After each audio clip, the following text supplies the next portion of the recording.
Continuamos con la unidad número 7, Dirección General del año 2020, toma de decisiones y teoría de los juegos. En este módulo vamos a abordar una introducción a teoría de los juegos.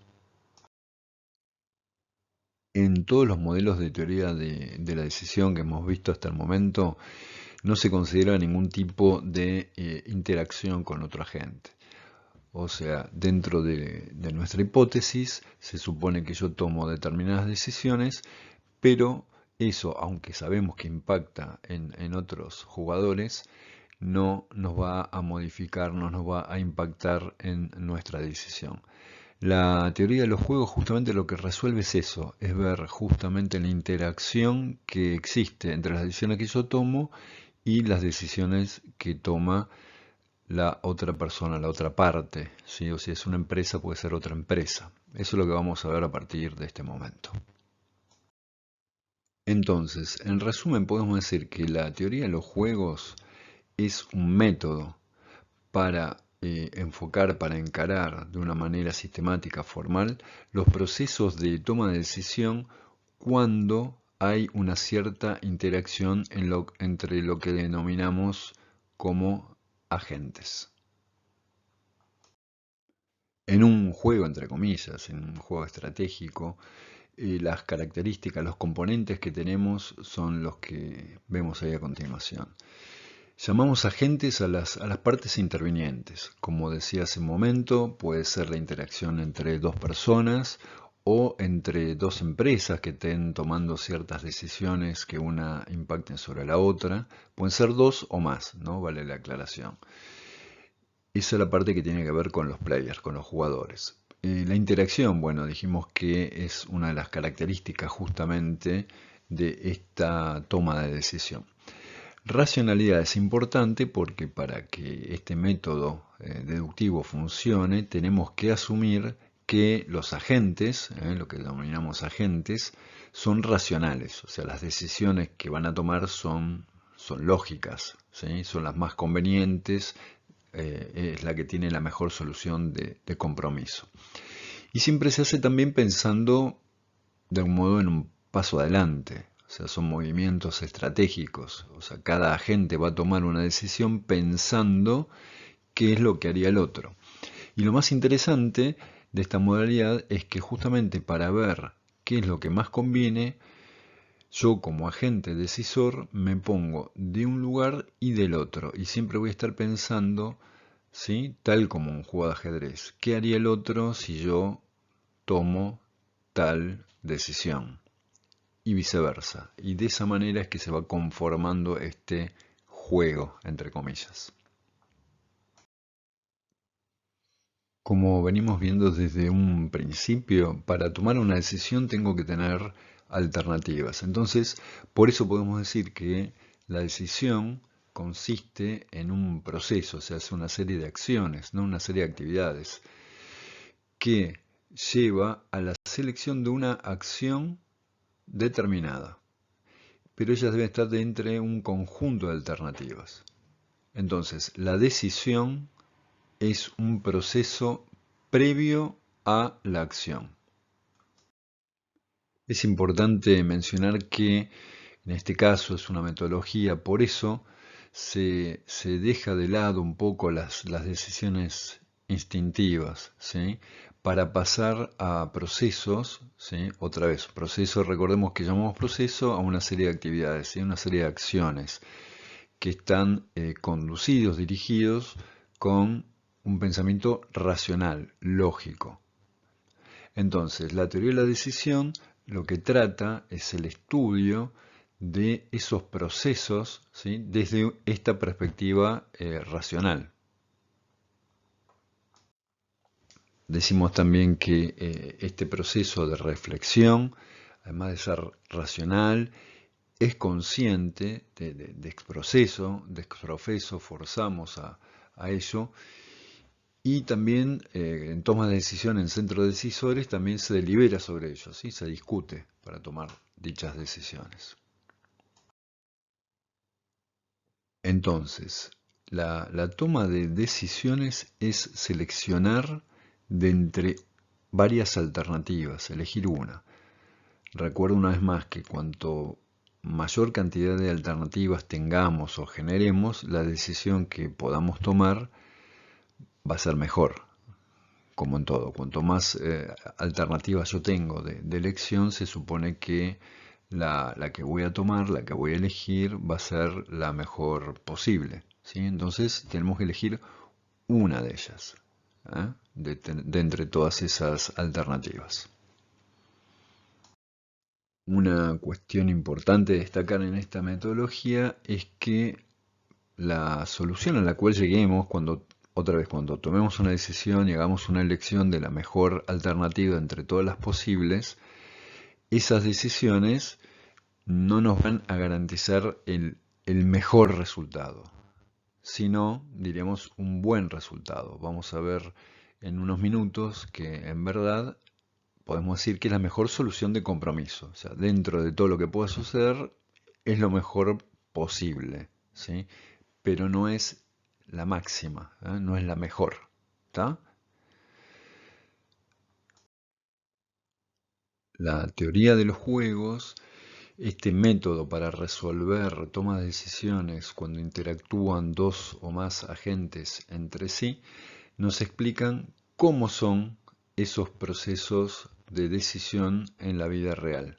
¿Sí? Los hombres aplican su propio razonamiento desde la visión que ellos tienen para la toma de cada decisión. Entonces, es una metodología prescriptiva o normativa. ¿Sí? O sea, puedo decir qué es, puedo prescribir, ¿sí? Qué es y cómo se debe decidir para justamente llegar a esos resultados mejores en las soluciones de compromiso. Entonces, finalmente se explica cómo se debe decidir, ¿sí? Pero no qué decidir. No me va a dar cuál es el resultado, sino me va a indicar el camino, ¿sí? De la forma en que se debe razonar para llegar a esa solución de compromiso. Como el ejemplo que mencionaba al principio de este módulo, la toma de decisión en este caso, que estamos estudiando en teoría de los juegos, es cuando existe algún tipo de interacción racional entre agentes.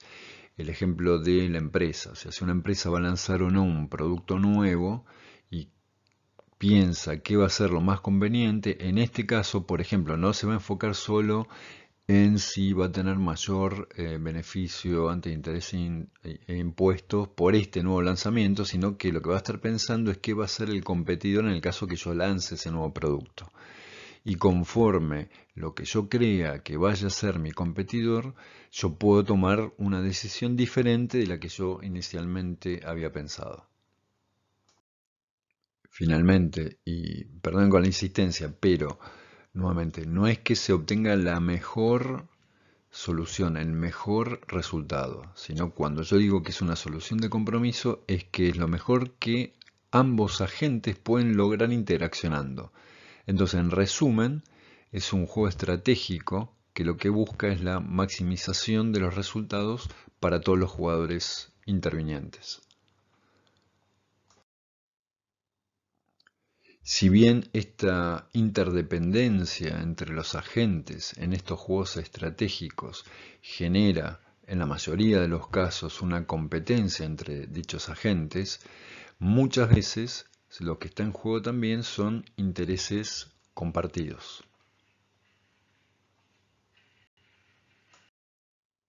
Una manera simple de ilustrar esta interacción, ¿sí? Y esta lucha, esta pelea por cada uno lograr lo mejor, pero a su vez tener esos intereses compartidos, como habíamos mencionado hace un momento, es como imaginándose una torta que tiene que ser repartida entre dos personas. O sea, por un lado cada uno quiere tener la porción mayor, pero tal vez se encuentre una manera de que en principio se pueda agrandar esa torta y después, bueno, se verá cómo se divide.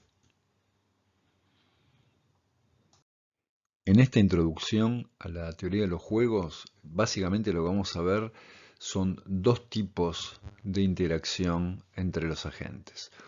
Uno que es la conocida como la secuencial y otra la simultánea. La secuencial la podemos ilustrar como que una empresa lanza un nuevo producto y en respuesta a ello, un periodo de tiempo posterior, la competencia lanza otro nuevo producto o hace una campaña publicitaria muy fuerte, pero enfocada en ganar alguna porción de lo que estaba perdiendo frente al lanzamiento del producto de la primera. O sea, hay una secuencia. Es otra vez como a partida de ajedrez. O sea, mueve una pieza, el contrincante mueve la otra y así en forma secuencial, ¿sí? Y alternada. En cambio, una, una jugada, digamos, simultánea no es exactamente el punto de vista temporal. No tienen que imaginar que, bueno, si fueran dos agentes solamente, si los dos exactamente en el mismo momento, si vuelvo al ejemplo anterior, exactamente en el mismo instante ambas empresas lanzan un nuevo producto. O sea, eso es imposible.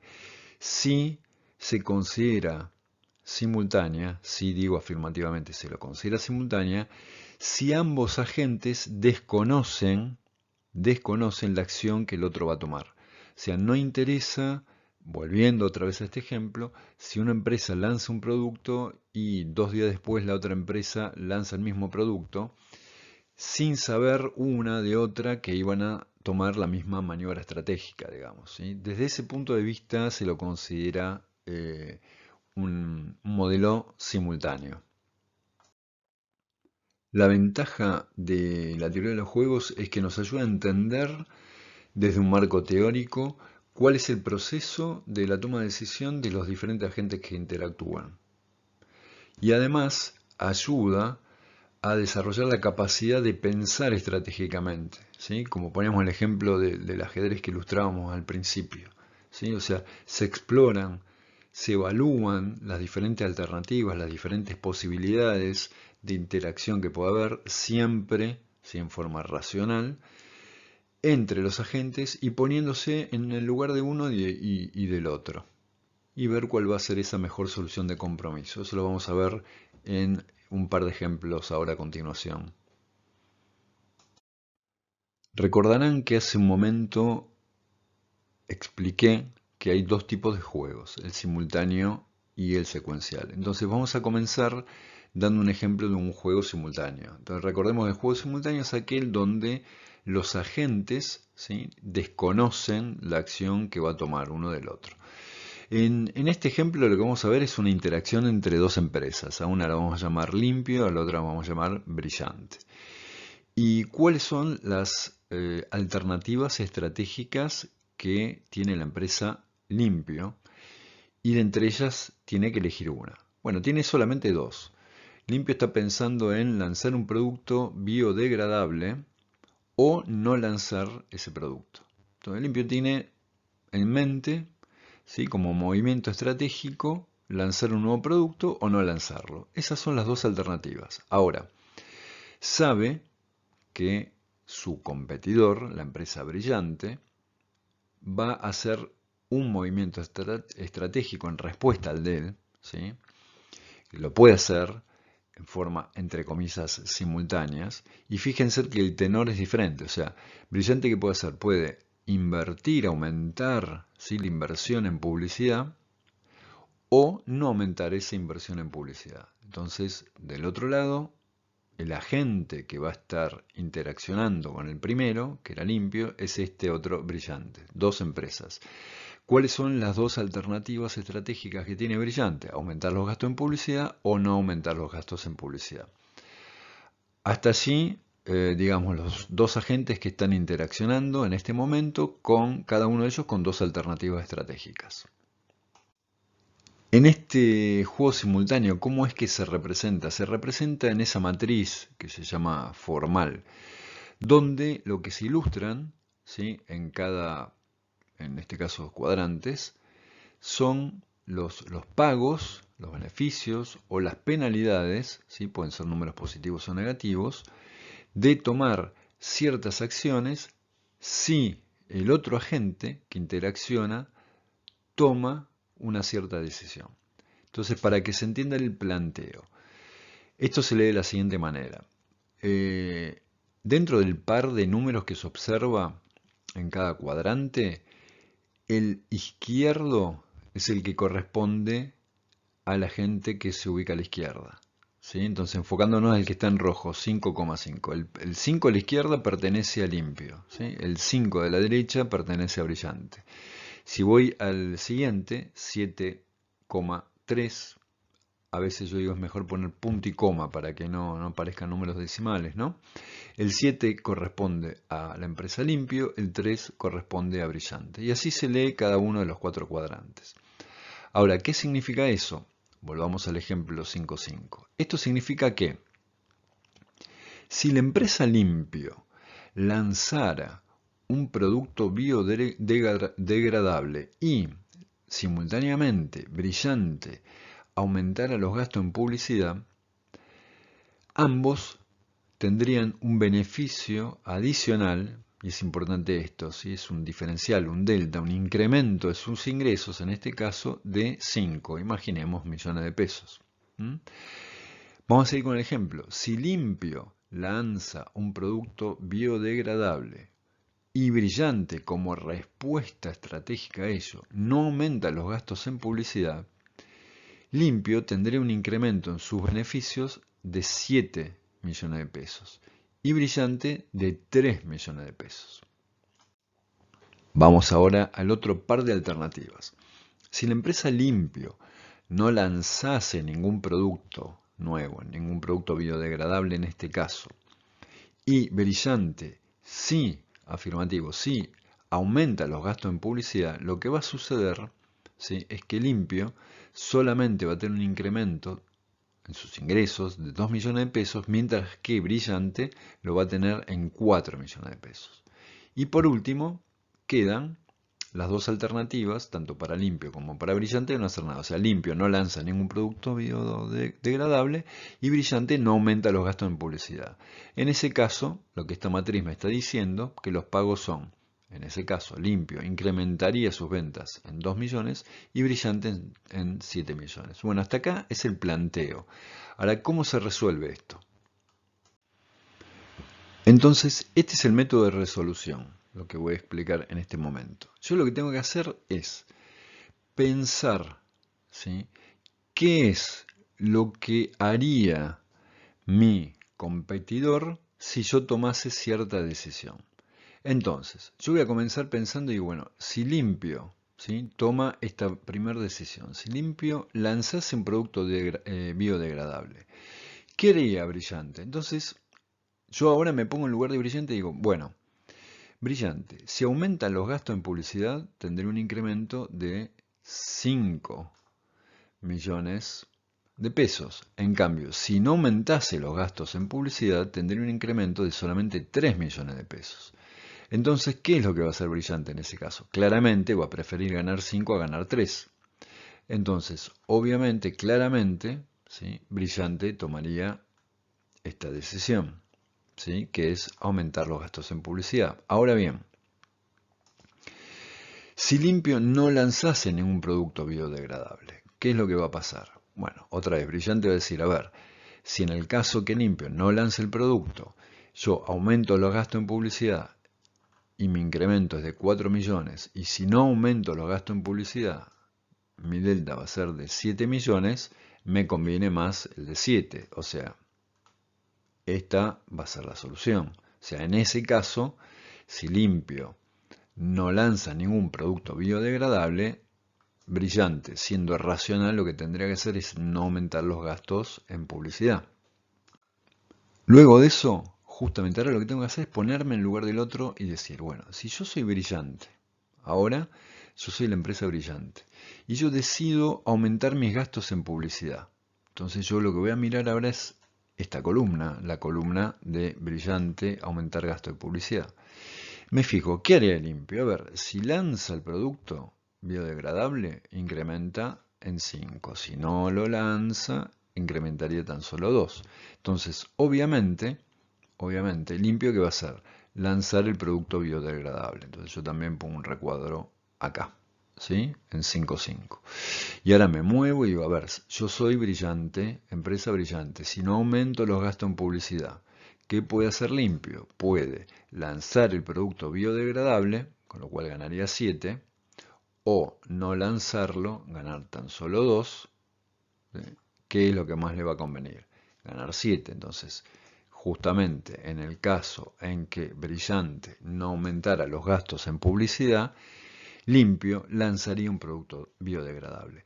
Fíjense que de todo esto que analizamos, hay una alternativa que es donde ambos coinciden, o sea, tanto Limpio como Brillante coinciden, que en realidad soy yo mismo pensándolo desde un punto de vista de uno y del otro. ¿Cuál es esa coincidencia? Que lo más conveniente para ambos es lanzar, para Limpio, lanzar el producto biodegradable y Brillante aumentar los gastos en publicidad. Esa es la solución de compromiso que decíamos, que no sería la óptima, porque fíjense que Limpio en su análisis podría decir, yo podría llegar a ganar hasta 7, lo mismo Brillante, pero no, quedan los dos en 5 y 5. Sugiero que esta explicación la escuchen 2-3 veces, una vez que se entiende es muy simple. En este segundo ejemplo, imagínense dos países que van a fijar sus derechos de exportación. Entonces tienen el país A y el país B, ambos con un par de alternativas, me refiero a dos alternativas estratégicas, que es fijar tarifas altas o bajas, produciendo incrementos o reducciones de sus exportaciones. Entonces, tan solo para tomar un ejemplo, vamos a observar si el país A fijase una tarifa alta y el país B una tarifa baja, yo estaría en el cuadrante que dice 2.300 menos 700. Eso indica que en el caso que el país A tomase la decisión de una tarifa alta y el país B una tarifa baja, el país A incrementaría sus exportaciones en 2.300 millones y el país B reduciría en 700 millones.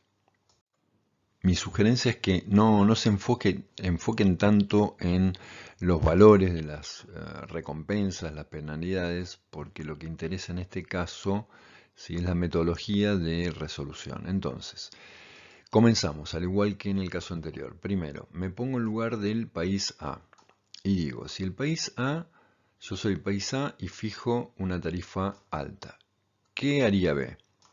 Bueno, si el país A, que soy yo, fijo una tarifa alta, B cómo va a responder.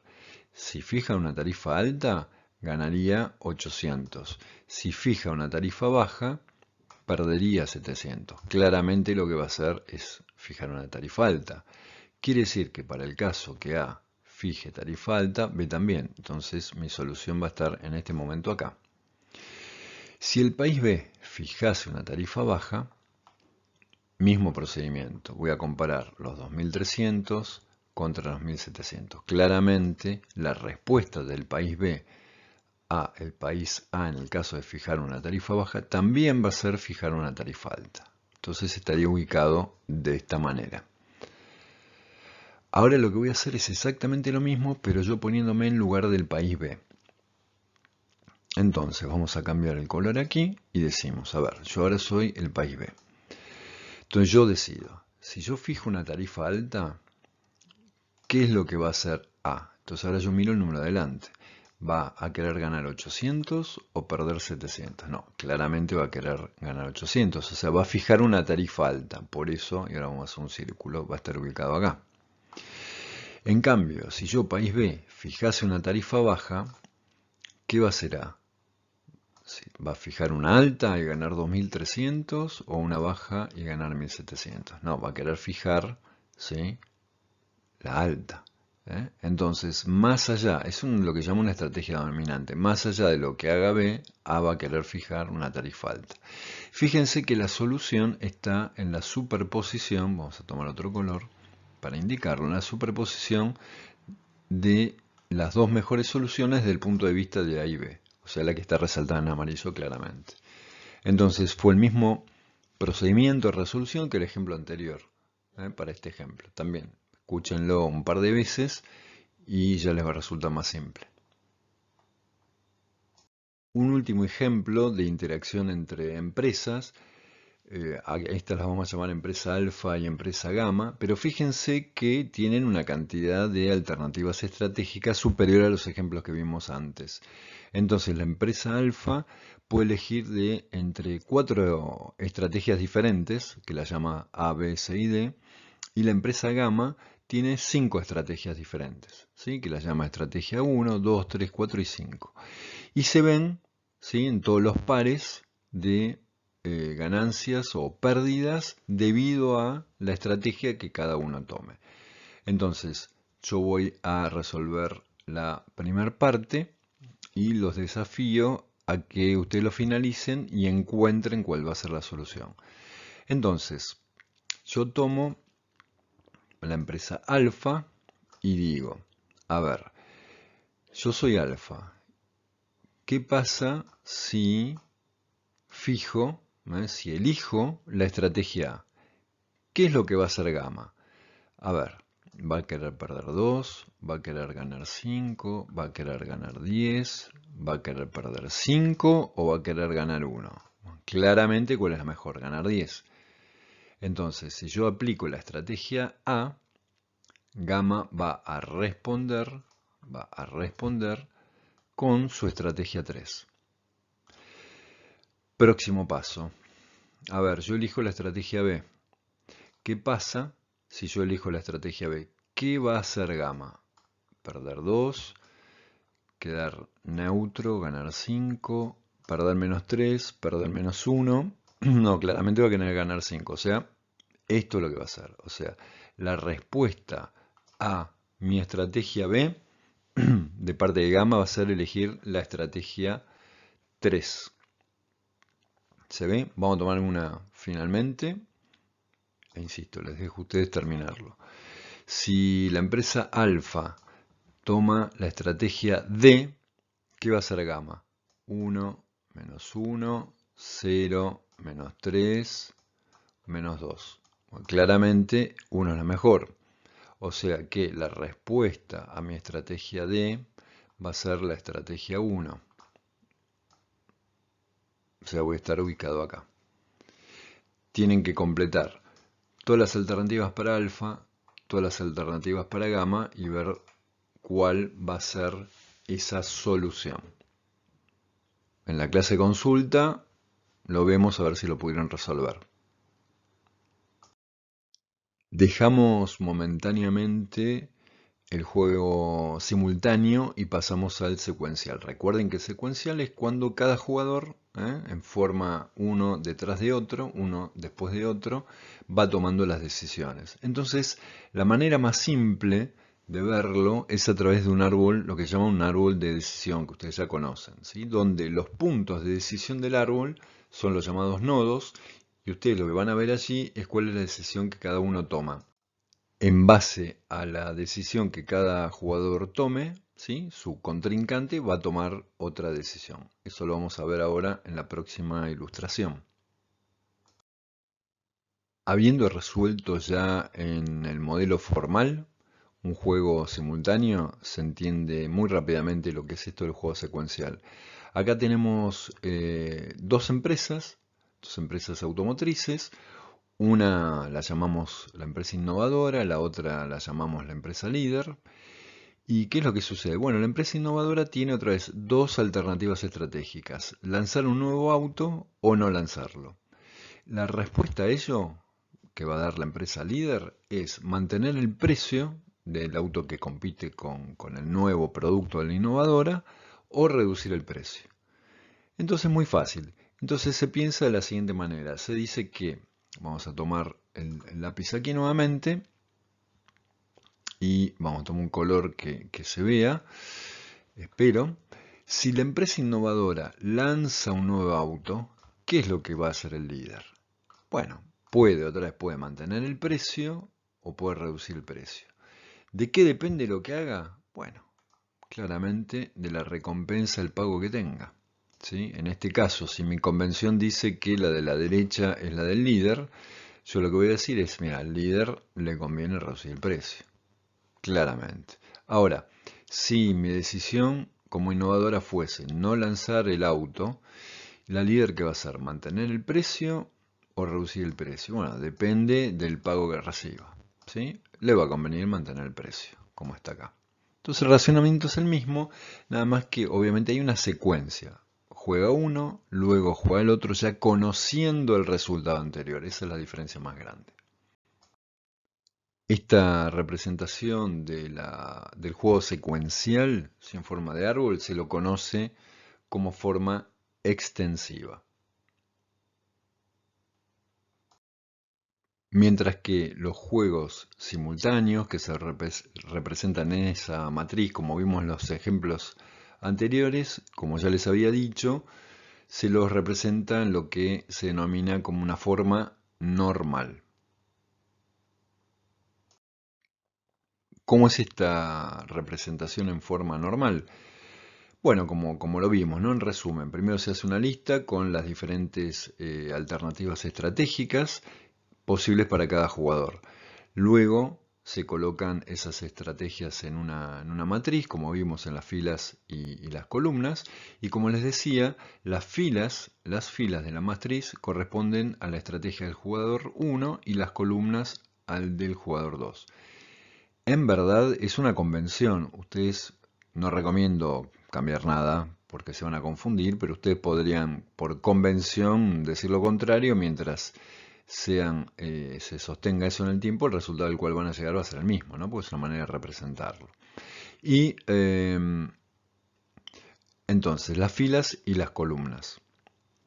Y las ganancias o las pérdidas, ¿sí? Lo que van a hacer es colocarlas, como les decía, en cada casillero, ¿sí? En la intersección de las filas y columnas.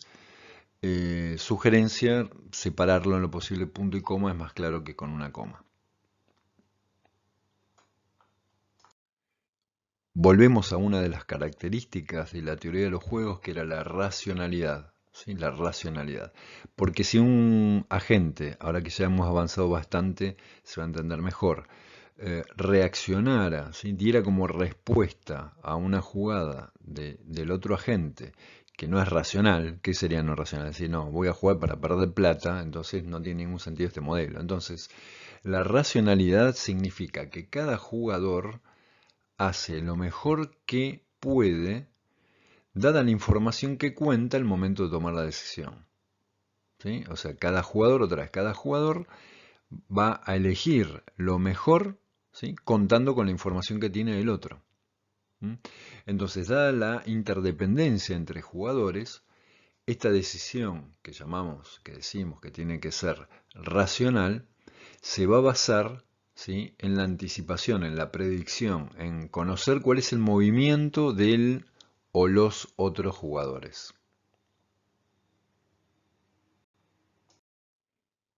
Esto que viene de información perfecta o imperfecta del jugador o el juego, me parece medio un trabalenguas, pero se entiende, es un jugador tiene información perfecta si conoce exactamente lo que va a ocurrir cada vez que toma una decisión. Es muy claro, o sea, si yo sé exactamente cuál va a ser la consecuencia de una decisión, se dice que ese jugador tiene información perfecta.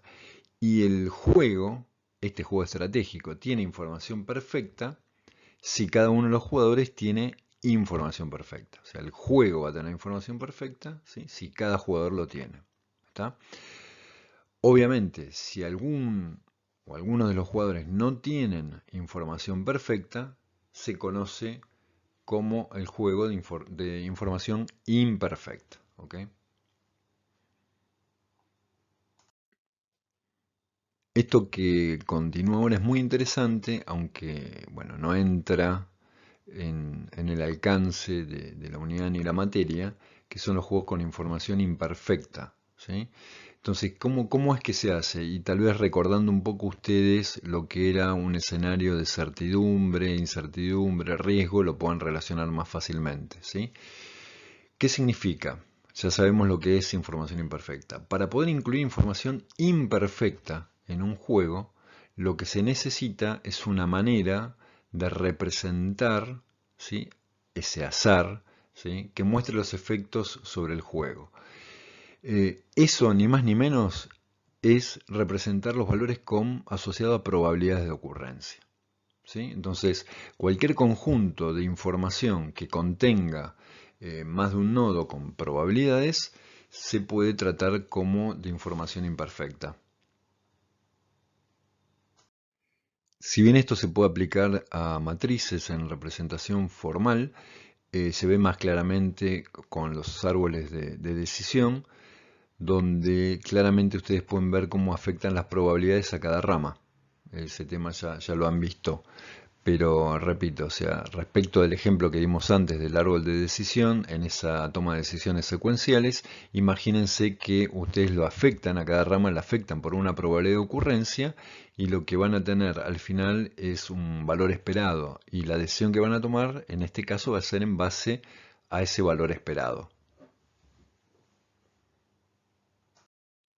Continuando con una breve descripción de cada tipo de juegos estratégicos, están los de suma cero o suma variable. Es bastante simple también de entender. Se llaman juegos de suma cero aquellos en los cuales los intereses están contrapuestos y justamente lo que uno gana es lo que el otro pierde. O sea, si yo sumo uno, el otro resta uno, ¿sí? O sea, la suma cero deviene de eso. La resolución de juegos de suma variable son un poco más complejos para resolver que los de suma cero. Un juego de suma cero, para poner un ejemplo muy simple, habría otros, pero lo que decíamos, que un jugador gana, que es lo que el otro pierde, ¿sí? Puede ser, normalmente puede dar en actores sociales, económicos, políticos, etcétera, pero muy simple, para que no haya duda, o sea, jugamos a lanzar una moneda, cara o seca, si uno gana el otro pierde, exactamente con el mismo valor. Podríamos poner ejemplos en deportes también, pero básicamente es eso, sería que o en el caso que poníamos las empresas, lo que uno gana debería coincidir exactamente con lo que el otro pierde. Para, para finalizar, mencionamos rápidamente la clasificación. Nosotros vimos el primero, el más simple, pero bueno, se clasifican primero en base a la cantidad de jugadores, a la relación entre los resultados y la acción. Recuerden que simétrico es si permanecen invariables al invertir los papeles. ¿Vieron cuando yo decía, bueno, me pongo en lugar de A, me pongo en lugar de B y cualquiera que tomase el lugar del otro siempre tomaría la misma decisión? Cosa que en un juego asimétrico no sucedería. En cuanto a la suma de las recompensas, como hablamos recién, ¿sí? De suma cero, suma constante o suma variable, puede ser un juego cooperativo o no, de acuerdo a si existe la posibilidad de que existiera algún tipo de comunicación antes de comenzar el juego, ¿sí? Y fundamentalmente que la comunicación preliminar pueda no alterar resultados, eso lo hace un juego esencial o no esencial, y el grado de conocimientos de la regla del juego que hace que sea información completa o incompleta, ¿sí? Eso serían un repaso muy rápido de todas las alternativas que existen. Así que bueno, esto era meramente una introducción para que se entienda en qué consiste la teoría de los juegos. Ya finalizando con este último módulo de la unidad 7 de teoría de la decisión, vieron que hemos transcurrido bastante tiempo viendo diferentes métodos de toma de decisiones, pero en ningún caso se tomaba en consideración que otro agente u otros agentes pudiesen tomar también alguna decisión que impactasen sobre la mía. Bueno, esto viene a llenar ese hueco que teníamos. Y termino esta última filmina explicando qué es el equilibrio de Nash, que cambié un poco la modalidad, antes lo explicaba al principio, ahora lo menciono, lo explico al final y se va a entender mucho más rápidamente, porque ya saben lo que es el equilibrio de Nash, ya lo vieron aunque no les haya dado el nombre en su momento. Recuerden en esa representación formal cuando decíamos que me ponía en lugar de uno y otro jugador y que los dos tomarían la misma decisión estando en el lugar de uno u otro porque era la más conveniente y donde se superponen, donde solapan esas tomas de decisiones, esa era esa solución de compromiso. Ese es el equilibrio de Nash. O sea, se dice que una combinación de estrategias constituye un equilibrio de Nash cuando cada estrategia es la mejor respuesta posible a las estrategias de los demás jugadores. Nosotros siempre vimos de a pares, ¿sí? Y eso es verdad para todos los jugadores. Entonces, me ponga de un lado o me ponga del otro, ambos decidirían lo mismo porque es la mejor jugada, la mejor alternativa estratégica para cada uno pensando qué es lo que va a hacer el otro. Bueno, con esto finalizamos esta este último módulo de la unidad 7. De haber dudas o consultas, la veremos justamente en las clases dedicadas a eso.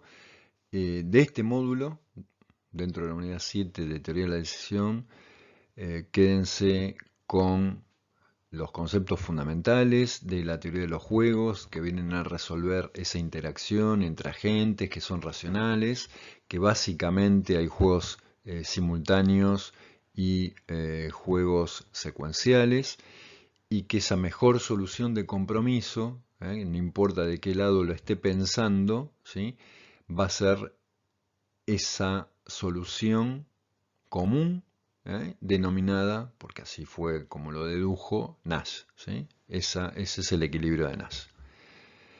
Muchas gracias.